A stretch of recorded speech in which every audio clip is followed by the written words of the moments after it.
Assalamualaikum warahmatullahi wabarakatuh. Apa kabar anak-anak? Semoga kalian selalu dalam lindungan Allah dan selalu diberikan kesehatan. Amin. Gimana nih puasanya? Belum ada yang bolong kan? Malu atuh kalau udah kelas 4 masih bolong-bolong puasanya. Hari ini kita akan belajar ke subtema 3, bangga terhadap daerah tempat tinggalku. Kalian bangga kan terhadap daerah tempat tinggal kalian sendiri? Harus dong, apalagi dengan rumah sendiri. Tempat ternyaman adalah rumah. Baiti jannah, rumahku adalah surgaku.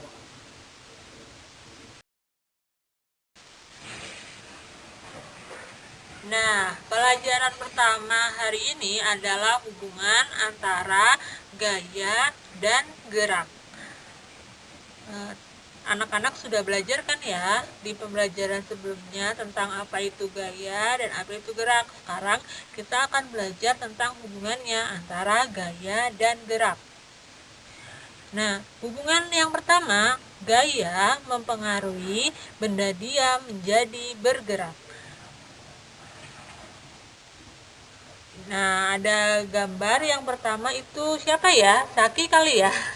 Saki sedang membuka pintu dan menutup pintu. Pintu adalah benda mati. Kalau tidak diberikan gaya, maka pintu itu tidak dapat bergerak.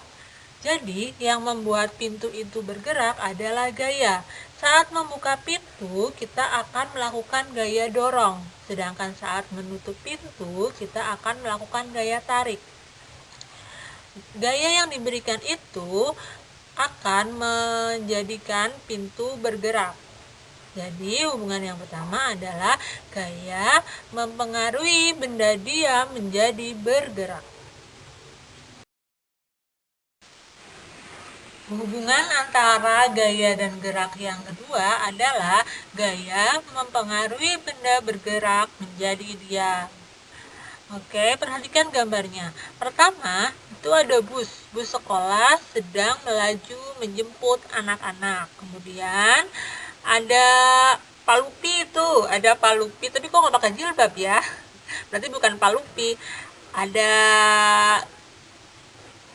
Nesa sedang di pinggir jalan menyetop bus itu. Kemudian Pak supir mengerem. Nah, rem itu membuat busnya berhenti.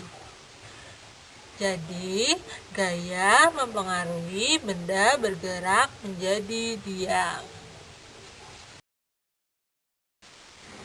Yang ketiga, gaya mempengaruhi perubahan bentuk benda.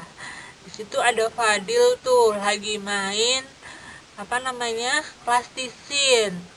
Plastisin yang tadinya berbentuk kotak-kotak, ada warna hijau, kuning, dan ungu. Kemudian Fadil bentuk-bentuk menjadi bentuk bentuk kerucut, ada yang pipi, ada yang bunga.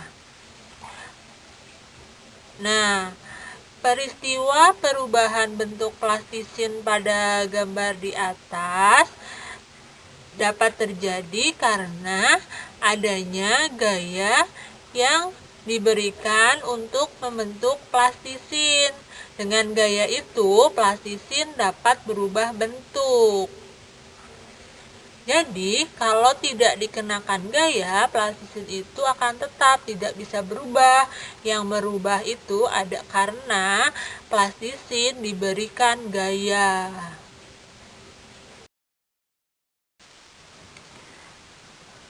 Keempat, gaya mempengaruhi perubahan arah gerak benda.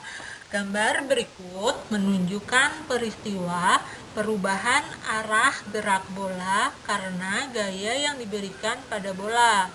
Pada peristiwa itu, bola dilambungkan ke atas sehingga bola bergerak ke atas. Kemudian, bola dipukul ke depan sehingga bola bergerak ke arah depan. Nah, gambar tersebut itu menunjukkan seorang anak sedang melakukan servis pada permainan bola voli.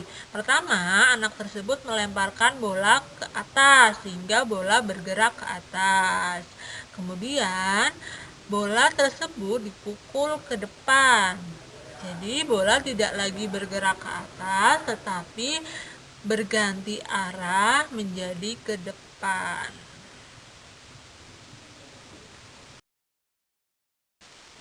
Jadi, hubungan antara gaya dan gerak adalah sebagai berikut. 1. Gaya dapat membuat benda diam menjadi bergerak. 2. Gaya dapat membuat benda bergerak menjadi diam. 3. Gaya dapat mengubah bentuk benda. Dan yang terakhir, gaya dapat mengubah arah gerak benda. Nah, tadi kita sudah belajar mengenai hubungan antara gaya dan gerak. Sekarang, Ibu akan memberikan contoh penerapan gaya dalam kehidupan sehari-hari.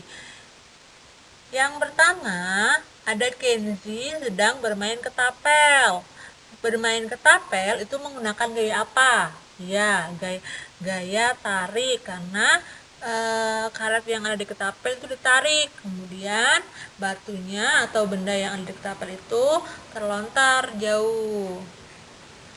Yang kedua, Paman sedang membuat gerabah dari tanah liat.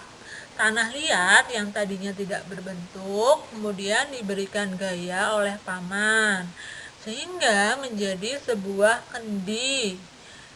Nah, Paman menggunakan gaya dorong. Ternyata, selain membuat gerabah, Paman banyak membuat kerajinan lainnya. Seperti pada gambar di bawah ini, ada patung, teko dan cangkir. Terus itu apa namanya ya, tempat minum yang dari tanah liat itu teko dari tanah liat tradisional.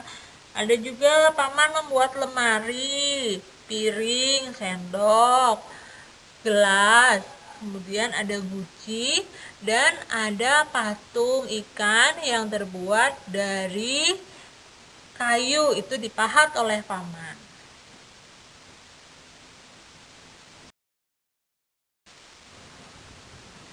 Berbagai macam kerajinan yang dibuat oleh Paman, seperti tadi ada teko, patung, guci, almari, kebanyakan adalah karya seni 3 dimensi. Karya seni 3 dimensi merupakan karya seni yang memiliki panjang, lebar, dan tinggi. Berbeda ya dengan 2 dimensi. Kalau 2 dimensi hanya memiliki panjang dan lebar, seperti gambar, lukisan itu 2 dimensi. Sedangkan 3 dimensi itu memiliki panjang, lebar, dan tinggi. Oleh karena itu, karya seni 3 dimensi dapat dilihat dari berbagai sisi, baik dari atas, dari bawah, dari depan, maupun dari belakang. Sedangkan kalau karya seni 2 dimensi hanya bisa dilihat dari arah depan. Nah, berikut merupakan bentuk benda 3 dimensi. Yang pertama, benda berbentuk bebas atau tidak beraturan. Contohnya apa? Misalnya patung. Apalagi selain patung, pahatan. Kemudian batu-batuan, pepohonan. Yang kedua, benda berbentuk kubus. Benda yang memiliki bentuk menyerupai kubus atau balok, contohnya tempat pensil, lemari. Yang ketiga, benda berbentuk tabung. Contohnya gelas, botol, vas bunga, toples. Yang keempat, benda berbentuk bola. Benda yang memiliki bentuk menyerupai bola dapat menggelinding ke segala arah.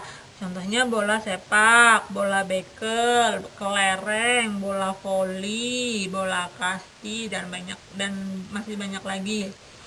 Yang kelima, benda berbentuk limas.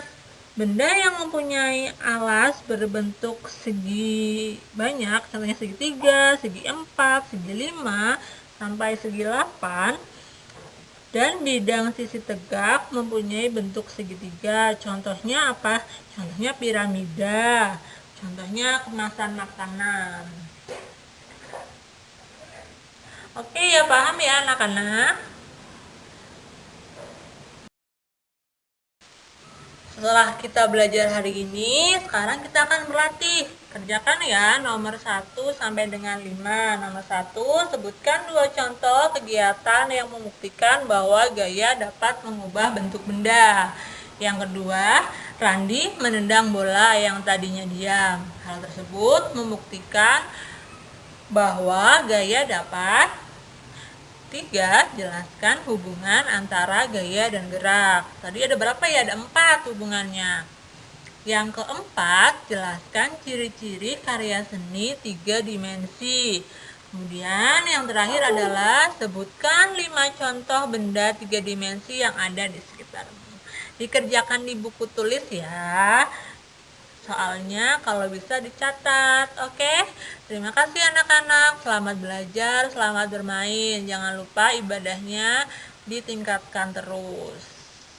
Dan berdoa semoga kita semua selalu dalam lindungan Allah, diberikan kesehatan, dan virus COVID ini segera berakhir supaya kita bisa kembali beraktivitas di sekolah, bertemu setiap hari di sekolah, dan belajar layaknya dahulu. Oke, terima kasih. Assalamualaikum. Sebelumnya Ibu minta maaf ya kalau Ibu ada salah. Assalamualaikum warahmatullahi wabarakatuh.